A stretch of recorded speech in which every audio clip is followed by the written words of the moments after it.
Awesome. Good evening, everyone. Welcome to today's webinar. And just so you know, we've been anticipating today and it's finally here. We want to do the recap of the Appn conference that one of our delegates attended. I want to welcome everyone on this call. I have the PRO on this call, the national PRO on this call. Good evening, ma'am. Welcome.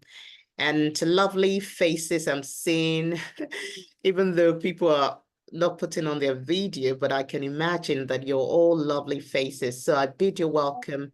I trust your week hasn't been too stressful. Mine has been hectic, but we're pulling through. Our facilitator is super ready for us. She has been dreaming, hoping, praying, waiting. Give me more adjectives for this day, but it's finally here. The topic is, just a second, current trends in Nigerian English pronunciation, implications for English studies across the world. That's what we want to take a look at tonight. So without further ado, let's give a virtual round of applause as we welcome the state coordinator of Plateau State and our facilitator for tonight, Coach Nana Jael. Please, let's show us some love in the chat room. Put your applause there. Thank you. Kalista is applauding you. Let me do mine as well. All right, Coach Nana, you have the next 45 to 50 minutes. Thank you. Hey, good evening, everybody. I am so glad to share my experience with you. Appn was a wonderful experience. And without further ado, I want to share my screen.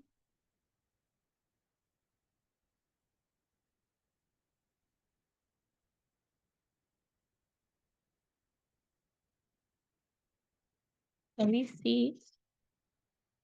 Can we see it?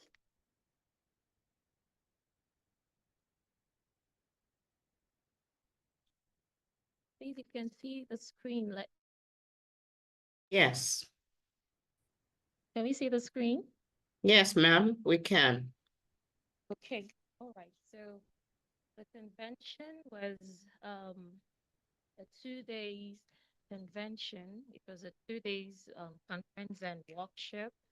So at some point, I just had to decide to attend part of one and still go to the other so that I would have a feel of both. So I believe that we will get a little bit of the experience over there. So the beginning, first presentation was done by Professor Udopot, and she treated the topic current trends in Nigeria. Okay. She looked at the topics, general tendencies in Nigerian English pronunciation, including merging long and short vowels, monophthongization of diphthongs. All right, Coach Nana, sorry to butt in. We're getting feedback that you're not totally audible. So please, maybe you need to hold the mouthpiece better. Yes, please. Okay. All right. So I said Professor Odofot started with current trends in Nigeria, and she looked at general tendencies in Nigerian English pronunciation, including merging long and short vowels. Can you hear me now? Am I clearer? Am I more audible? Yes, okay. yes. Yes, the next is monophthongization of diphthongs, simplification of word final clusters, insertion of epenthetic vowels, epenthetic vowels, differences in stress and rhythm, intonation patterns. She also looked at reclassification of Nigerian English into three varieties. The first variety was the non-standard variety, inability to make vital phonemic distinction. That is, should I say learners or students, basically in primary, yes, primary and secondary school, those were the points of research. The second one was that's variety two, standard variety, ability to make some vital phonemic distinctions and occasional approximations, reasonably fluent speech, many prominent syllables, preference for unidirectional tones, that is, falling and rising tones. So the main exponents for this research was the third year students, Department of English, Linguistics, and mass communication. So basically, graduates and undergraduates. And then the third variety was sophisticated. She termed it as variety three, sophisticated variety, ability to make all phonemic distinctions, fluent speech, only a few extra prominent syllables.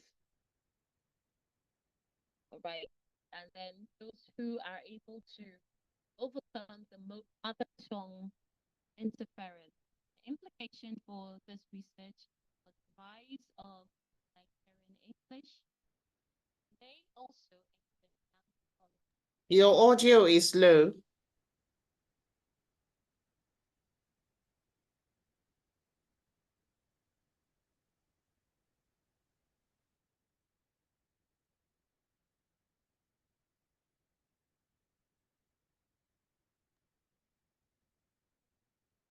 We can't hear you anymore.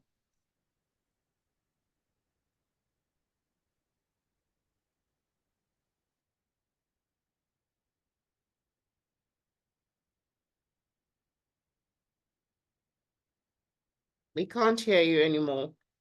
I think your Bluetooth has been disconnected.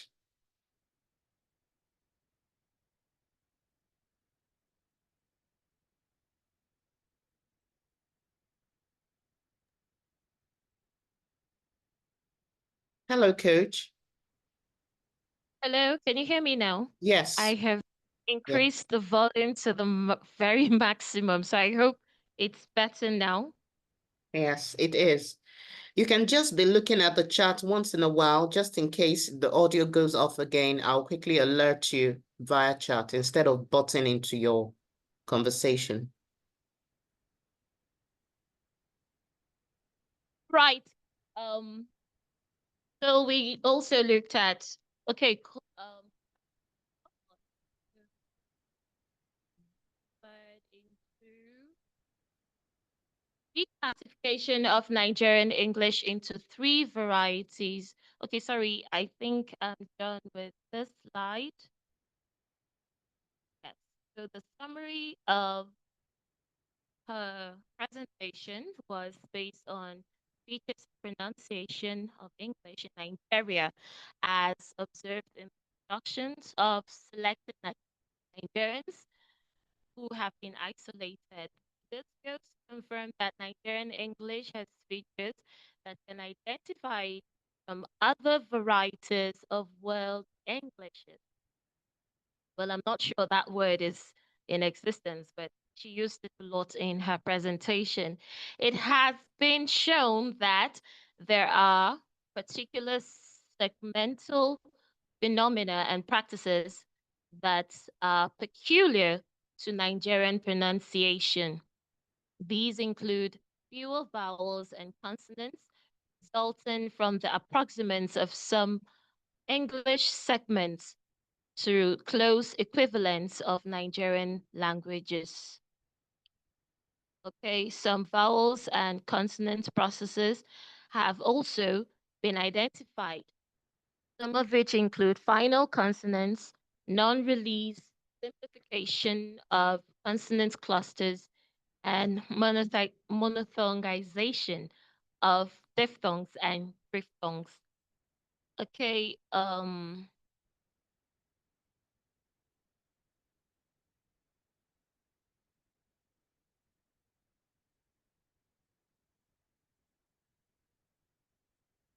right. In summary of Professor Udofot's presentation,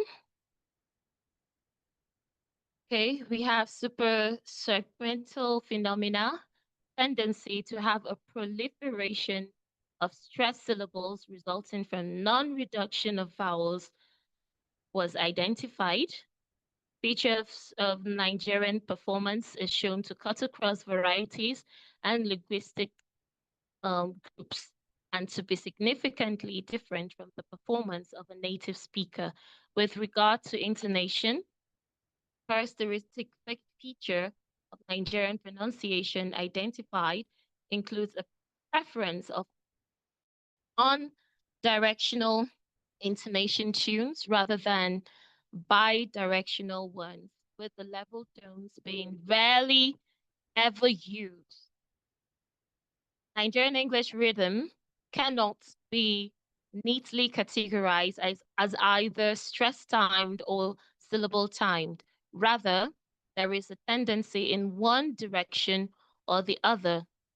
Since Nigerian English as a received pronunciation has speakers of prominence in connected speech, but the weak syllables of received pronunciation speech are stronger in Nigerian English. Thus, there is a tendency towards stress timing. So, in summary, okay, so Professor Udofort there was a question and answer session, and I remember someone asking the difference between Nigerian English and a standard English, and why we shouldn't take the English as it is. So there were a lot of celebrations on that, which was not concluded, by the way. Right. With me, there were other paper presentations which were quite long. So I'm just going to give us a rundown of this paper presentation. If you're interested in any of these presentations, please contact the secretariat so you'll get a full copy of that. All right, so we had a presentation by Professor Bankole and Professor Mercy Adenike, and also, okay, with the topic linguistic diversity and pronunciation patterns of English, of secondary school students in Federal Capital Territory, Abuja. We also had a presentation by Carol Ngozi Anyagwa, the topic Nigerian English or Nigerian Englishes, chronicling the Jowitan perspective on the Nigerian English accent. Sorry, I forgot to mention this um, association of phonetics and phoneticians, phonologists, had this conference in Jaf in honor of the late Professor Jowett. So you're going to see a lot of references pertaining to his work. All right. The next was Nigerian English pronunciation, error, mistake, deviation, or variation by Professor Omachono. We also had analysis of Hausa plosive sounds pronounced in disyllabic Hausa words by Igbo and Yoruba speakers. And this was by Professor Sally Maikanti. I think that's the pronunciation. And then lastly, we also had another paper presentation titled Teaching and Researching Phonetics and Phonology in the Tech Age by Professor Taiwo Songye. Soneye, English Department of Obafemi Awolowo University. So next, we're going into some of the topics discussed in the workshop. The first session was a topic known, okay, yes. The first section was taken by Dr. Andrew Onoja with the topic problematic English sounds. And a summary um, of that lecture was Introduction to Received Pronunciation and its significance in teaching non-native English speakers, problematic sounds for non-native speakers. Examples include voiceless bilabial plosives, voiced labiodental sounds, dental sounds, palatal approximant sounds, um, and then the velar nasal sounds. I believe we are very, very familiar with all these sounds as diction coaches. And then we also looked at the vowel sounds. So basically, this class was very interactive because we had a number of secondary school teachers, educators at that workshop. And I remember the jam results just came out at that time, and we had to discuss reasons why we thought English had a massive failure. So if you have learners who took jam, you would see that English score English score was very, very low. So though some of them scaled, the English scores were practically low in some cases. So that's the reason why we had to discuss these particular sounds that were given a little trouble. Right, next is the section. Your audio is gone again.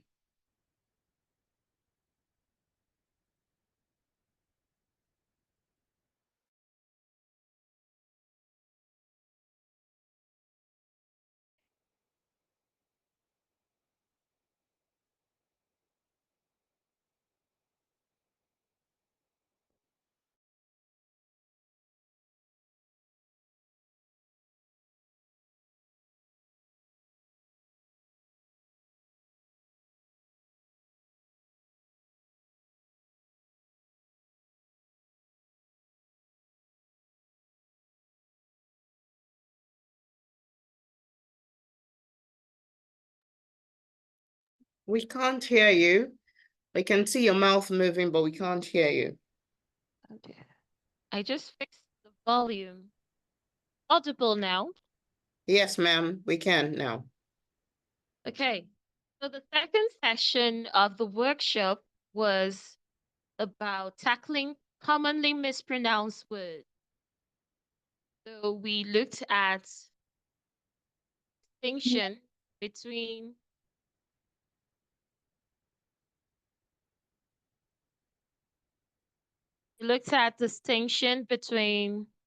a distinction showing significant difference between a teacher of English and other English speakers as a native language.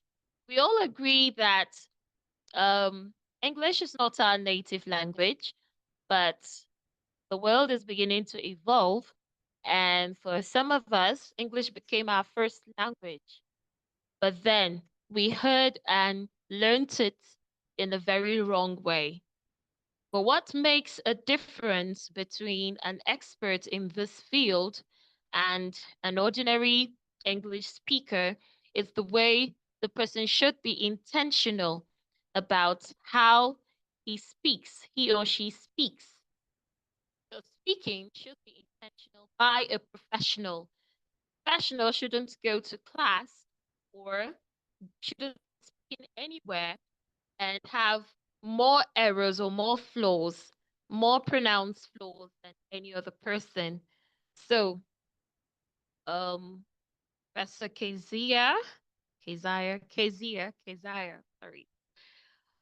Keziah went into that discussion and okay, let me just read through the summary I have here.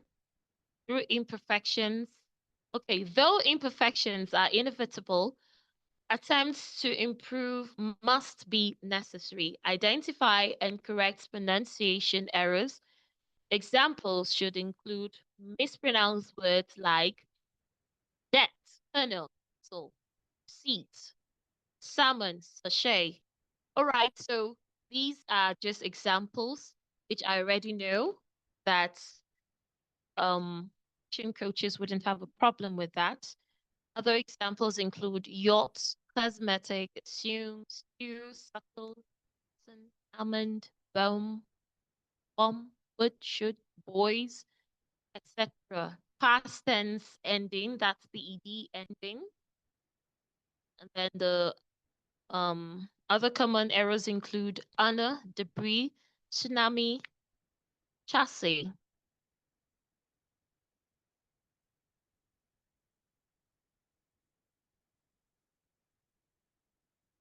Right. Way forward. Improve as teachers and help students enhance their pronunciation skills. We are meant to consider the following: regular listening, regularly listen to native or proficient English speakers. So even though we had some people who keep saying that when you listen to native speakers a lot, you end up trying to sound like them. Yes, that was one of the arguments. You end up trying to sound like them. But then we have been encouraged in this very session that trying to speak like a native speaker may just make you sound funny. Yes. So instead, why not try saying your words correctly instead of trying to steal from the intonation? Our Nigerian intonation is very, very particular to us. And it makes us unique, actually, if you ask me. So instead of trying to get a foreign native intonation, why not use your own intonation and rather speak correct? Say your words appropriately. Okay, so the next point here we have is record your own speech and assess it critically. Use pronunciation tools like dictionaries with the IPA, for though, and Yoglish. Attend workshops, webinars, or take short courses in phonetics and pronunciation. Join teacher forums or network focused on, sorry, that's supposed to be IELTS, English language teaching. And then for students, teachers should model accurate pronunciation consistently, integrate, okay, integrate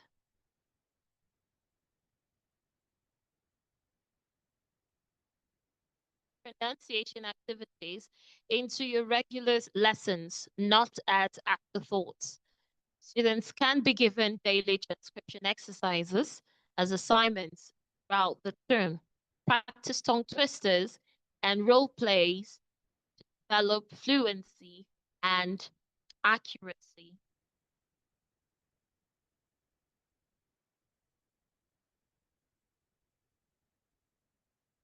Okay.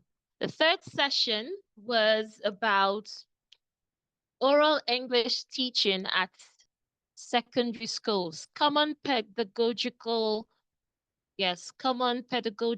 errors committed by teachers and student-centered approaches, strategies to utilize to make learning fun. So in this particular class, most educators complained that oral classes sometimes could be boring for them. I think this was one of the parts where I had to chip in and give some of my input. So um, we were encouraged to make oral classes as fun as possible, most especially for teenagers. Most teenagers find it rather funny, some amusing, and others very, very boring. So, as much as possible, we were encouraged to make sure to make our classes very interesting and captivating. So, points here in summary: teachers' pedagogical errors, overemphasis on written rather than spoken skills, isolation of oral skills from meaningful context, insufficient attention. Oh, do.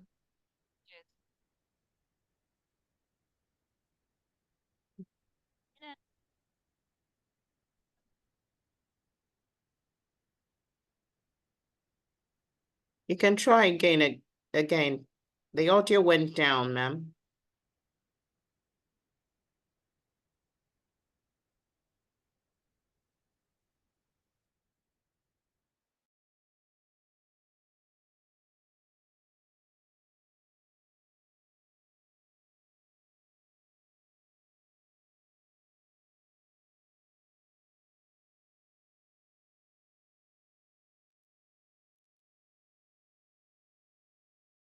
Yeah. Hello?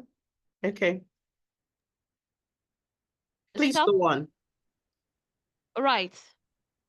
So we looked at inadequate modeling of authentic input, poor methods employed by teachers, overcorrection and lack of prioritization, disregard for phonological interference from first language, inadequate assessment practices, neglect of technology and multimedia resources.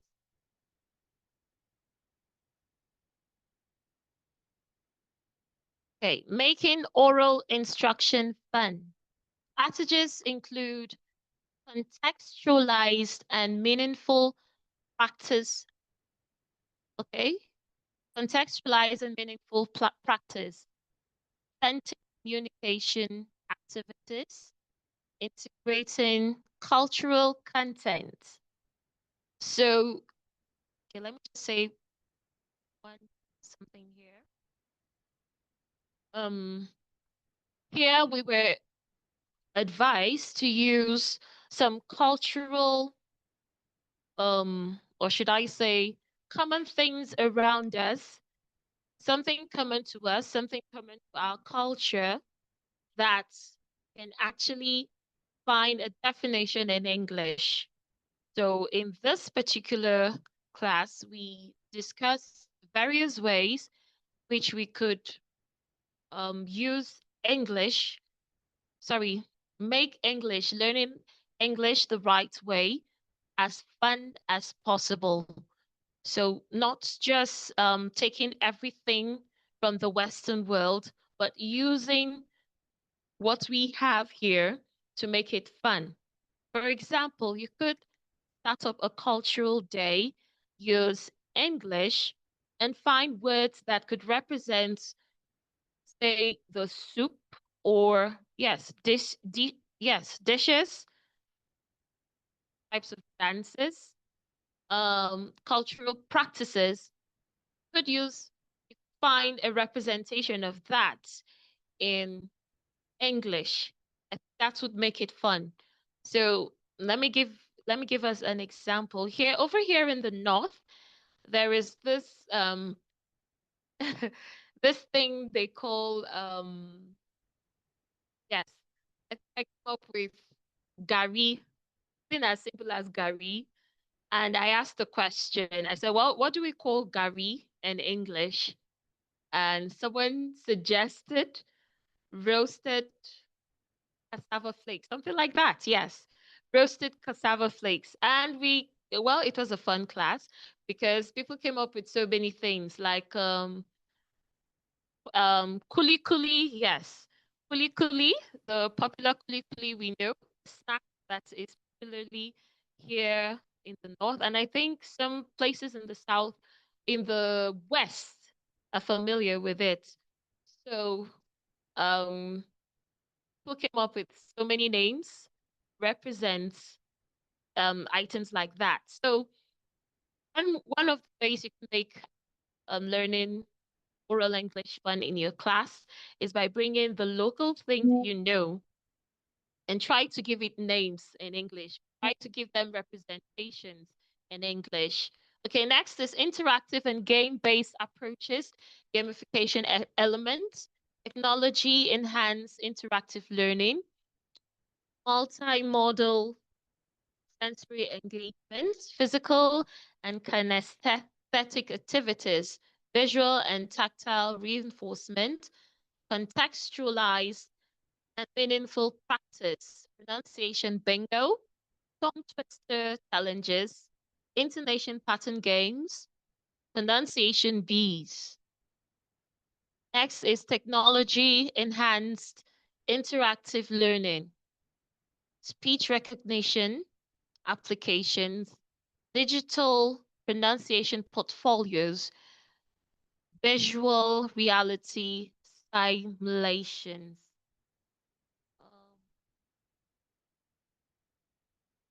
Okay, next slide. Fourth session was a close look at contents, understanding word stress and emphatic stress by Professor Chinelo. Right, so in this section, we treated stress as a crucial part of suprasegmental phonology in English. And I remember she mentioned how, well, we all know that learners who write WIEC, most external exams have about 3 different sections of stress. We looked at ways, okay, let me just go through it. Topics discussed were the nature of English word stress, levels of stress um, considered in of word stress,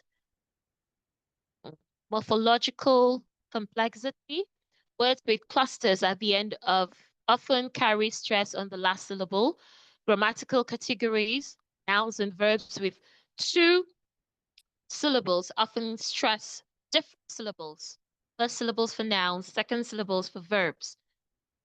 Of course, we know that there are very few um, exceptions to this rules. Number of syllables. The number of syllables in the word can help identify the stress patterns. Phonological structure, a syllable's strength, heavy or light, affects the stress.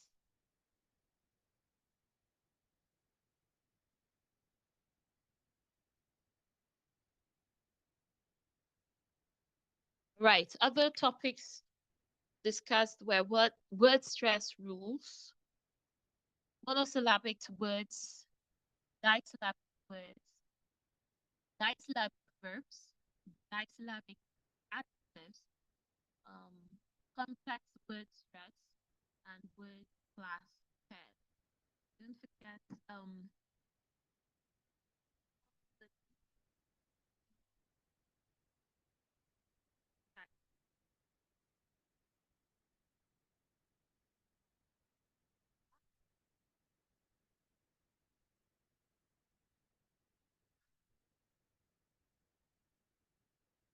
Your audio is gone again.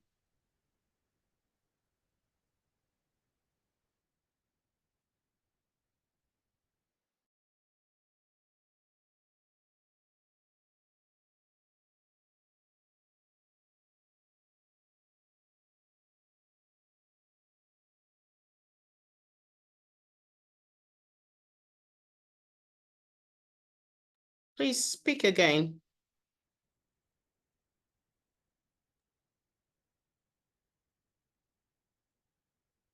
Hello, can you hear me? Perfect. Thank you. Please go on.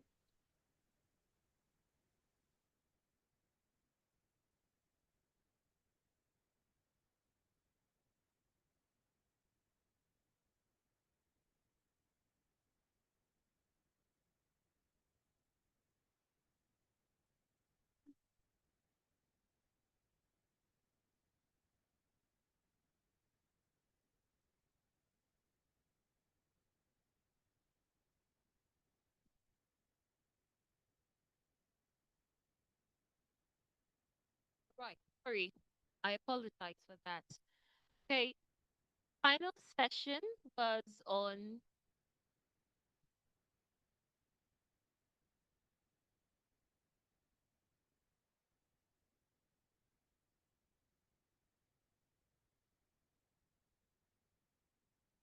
sorry. Okay. The final session was on why oral English towards why oral English towards a philosophy. Sorry, there's supposed to be a question mark there. Towards a philosophy of oral English teaching in contemporary Nigeria. This was by Professor Douglas Kazi. And then, okay, in this session, the facilitator shared his experiences as a secondary school teacher.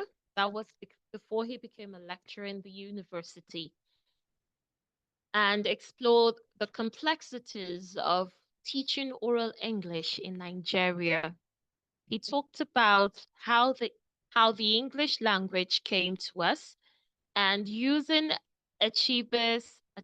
sorry, I haven't gotten myself acquainted to this particular name, so I'm not sure if it's Achebe or Achibe. Okay, Achebe, I think. So using Achebe's perspective, he emphasized the need to determine how to utilize the language effectively. And for instance, he made mention of the fact that we got colonized by the Brits, and the Brits brought English to us. You know, when people say, why don't we have our own English and make it a standard English? There is a question of, okay, which of the English should we standardize? Because we have the houses coming in with words like people and feeful and the instead of the. So how do you handle that? Should we take that? If we decide to take that as the standard English, what would you say about the Yoruba who come with their interference and have um an elision, or should I say inclusion of extra sounds where they're not supposed to? Or if we say we're going to take that, how about the Yigbos who have particular their own interference which are particular to them? So that is a case where um I think it's still up for deliberation, but which type of English would we pick? So Professor Douglas Kazi pointed out the fact that we as Nigerians have something unique about us. We adapt wherever we are. And take a very good example. We have lots of diction coaches who have not even traveled across any part of this country, sorry, any part of across who have not traveled across the borders of Nigeria, but still speak very eloquently. So with a little more practice, we know that we are Nigerians and Niger blood, you know. You can adapt to anything given at us. So having said that, Professor Kaze came up with this approaches to oral English teaching. So the first is instrumentalization, English as a tool for communication, business, and other purposes. Ownership, embracing Nigerian English as a legitimate variety. Negotiation, understanding the hybridity of post-colonial subjects and international nature of English. Negotiation approach.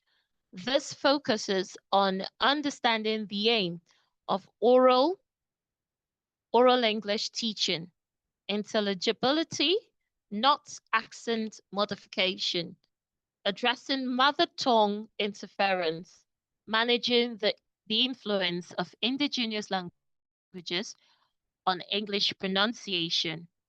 He also cited Ngozi Okonjo-Iweala, who retains her accent but pronounces her words clearly, which illustrates an effective communication key. This provided the valuable insight into the philosophy of oral English teaching in Nigeria. So that is this is the summary at the end.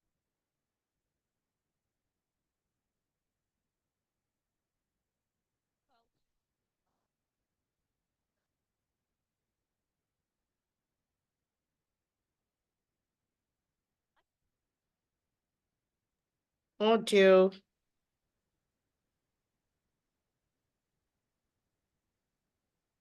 your audio is off again.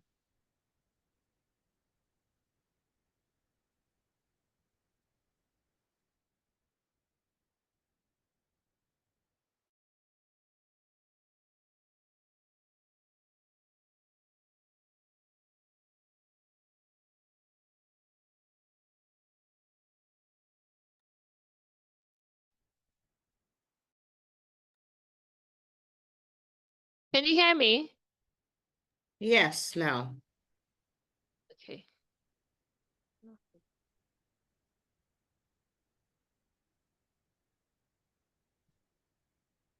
Please, let me just use this opportunity to say, for those of us with questions, let's begin to put our questions together. In some minutes' time, we're going to start asking our facilitator the questions. So please get your questions ready. In about 2 to 3 minutes' time, we'll open the floor. All right, Coach, continue, please. Okay, so that is the summary of the APPN convention. And I want to use this opportunity to say thank you to the NEC. Thank you, Mr. President. Thank you, Vice President, and all members of the NEC. Thank you so much for the opportunity given to me to attend the APPN conference. I must say, I had a good time over there and I learned a lot. And I also had the opportunity to meet with some of the wonderful professors who are doing understudy of phonetics and phonology. And yes, they had their doors wide open to me and also agreed to the fact that anytime we have a webinar or we want to invite them for something, should feel free to contact them. Thank you so much. Questions, please.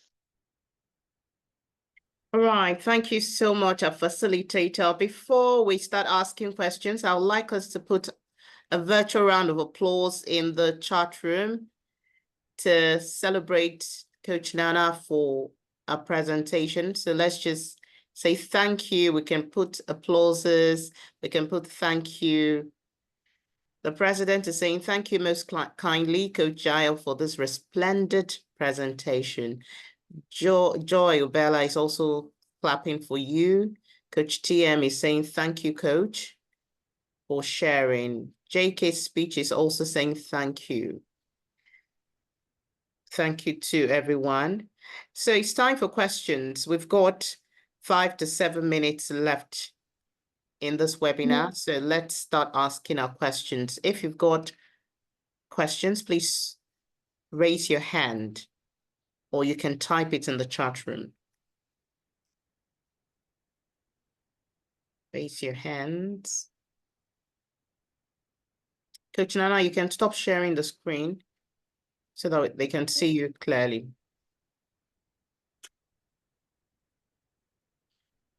Is anyone asking any question?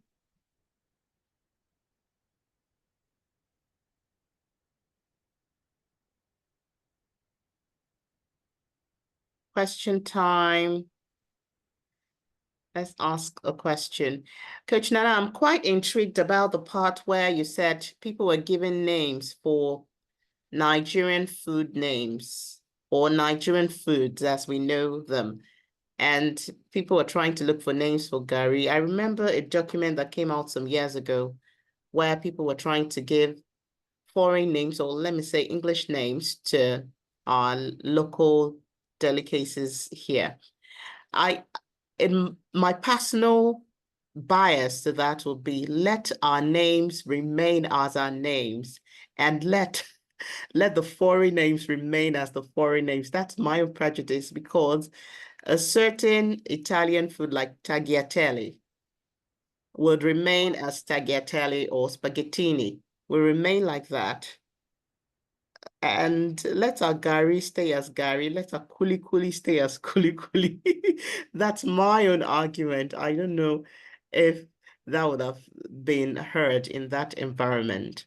Well, thank you. Thank you once again. Questions? I'm using that to buy the time. Questions, please.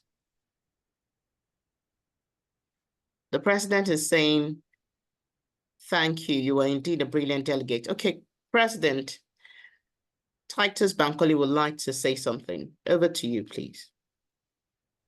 Thank you most kindly, the General Secretary, Coach Olutolapo. And again, a big appreciation will go to Coach Nana Jael for her brilliant presentation. We are thankful that you made most of your time there. From your presentation, one would deduce that you had a field time assimilating every session and, of course, putting yourself in a perfect stead to give us worthy feedback. I'm very sure that a lot of coaches on a call tonight would have added one or two things to their knowledge base and to see where or what they could add to their content or curriculum or their business outfit in the issue or discussion of English phonetics or English language in general. Coach Olutolapo took the word right out of my mind first before she went to my mouth by referring to trying to name some local cuisines or foods in the country, giving them English descriptions. That argument usually pops up amongst scholars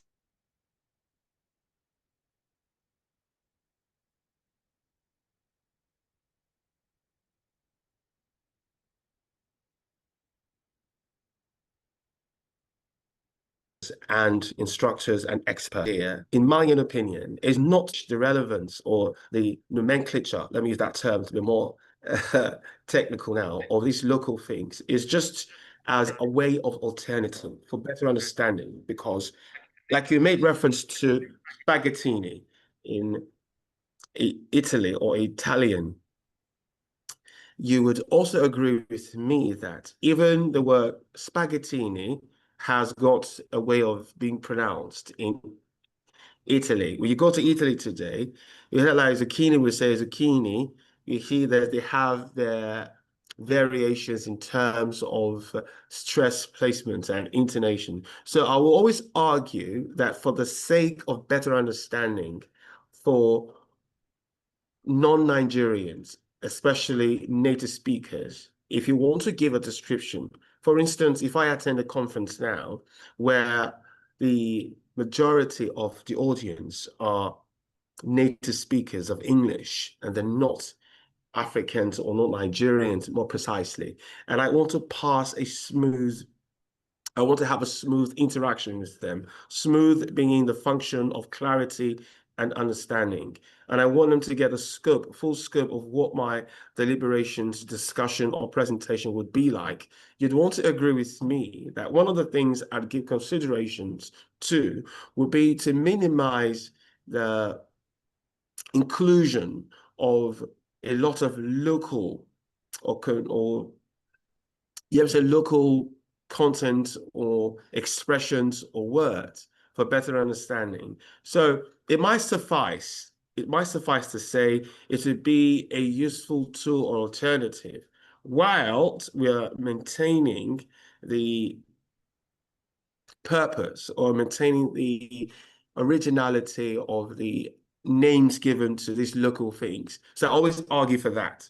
For instance, in 2018, I attended a conference somewhere in Iceland, and the whole deliberations was on how we are traversing the world with the English language and the sacrifices we've had to make, adjustments, whether we're going to tone down the total scope of the English language in certain spheres, environments, and situations. So one of the facilitators mentioned in Iceland that they have a lot of alternative pronunciations for English words, so natives, so that they could understand when the native speakers come and they hear this Icelandic term, for them to really understand and for that to resonate with their understanding, they will have to give some sort of English caption.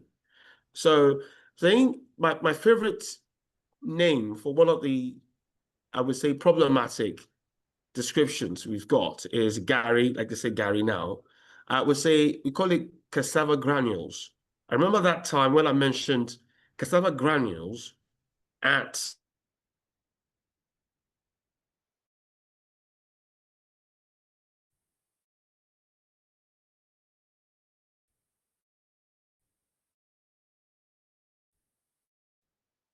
Hello. Hello, Titus. We can't hear you anymore.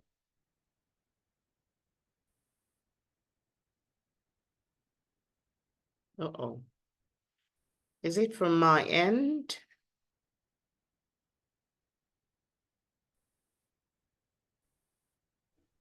Hello. I think we can't hear him too. Okay, thank you. All right, I think it's off the call. It Thank should be you. next. Network We can't hear issue. Yes, thank you. Thank you, President, for your submission there. Do we have any questions? Okay, it's back. The network threw you out of the call. yes, I apologize for that disruptive exit of mine. So let me just cap my presentation in that regard. So it's kind of useful if you find yourself in such situations where you need to resort to some sort of other expression to make clarification or pass clarity across your audience. It's kind of helpful and useful, and not necessarily throwing away the originality or the main names we give to this local thing. So my favorite example, if I were there, I would have given cassava granules, and I'm very sure they would love it because in that particular gathering, it seemed the most accurate expression or name or caption to give Gary, and everyone seemed interested in the substance. So in conclusion, I want to say to you once again, thank you, Coach Nana Jael. Although there are so many topical and I would say controversial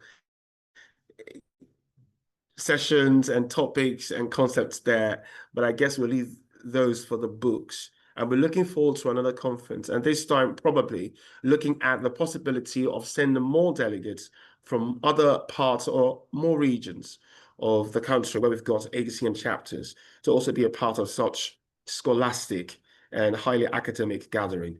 So once again, thank you very much, Coach Jael, and thank you to the General Secretary as I yield the microphone back to you.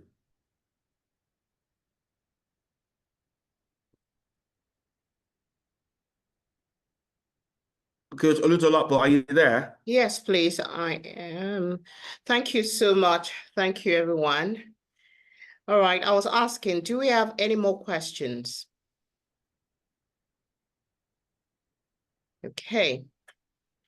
Thank you once again. I would like the Vice President to say the final thank you to our facilitator, and then we'll close. Thank you, Madam VP. Okay.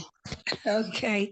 Excellent evening, everyone. Let me start by saying the President, Association of Diction Coaches, and other, I can see the a member of the BOT, talking about Craig Esowade, who happens to be popularly known as Doctor, our English doctor, esteemed coaches of the ADCN, and particularly also, let me say thank you to our Secretary General or General Secretary for always being there. Coach Jael, what do we say? It's like African way we say when you send a child and the child comes back with what it was sent to bring, that shows that the child understood the errand and also obeyed. So we would say thank you for attending and coming back to give us this powerful feedback. I joined in a little bit late, but I could glean from a lot, particularly from what the president also added. So that tells us that we keep learning, unlearning, and relearning. The interesting thing about learning is that they say relearning is actually the most difficult stage of learning. So what we would do is just keep adjusting and making sure we become the better part of who we are. I'm sure the attendees, every one of us would say that we have learned, and some of the things that we have picked, the points we've seen or marked as our own follies, we wouldn't repeat them. So I'd like to say thank you to every one of us. Please stay tuned, more are coming. God bless you. An excellent evening once again. Thank you, everyone. Good night. Thank you for attending. And what Coach Dana said earlier, you can reach out to the Secretariat for the document. The papers are with us. So feel free to reach out and we'll send them. Thank you. Thank you very much, everyone.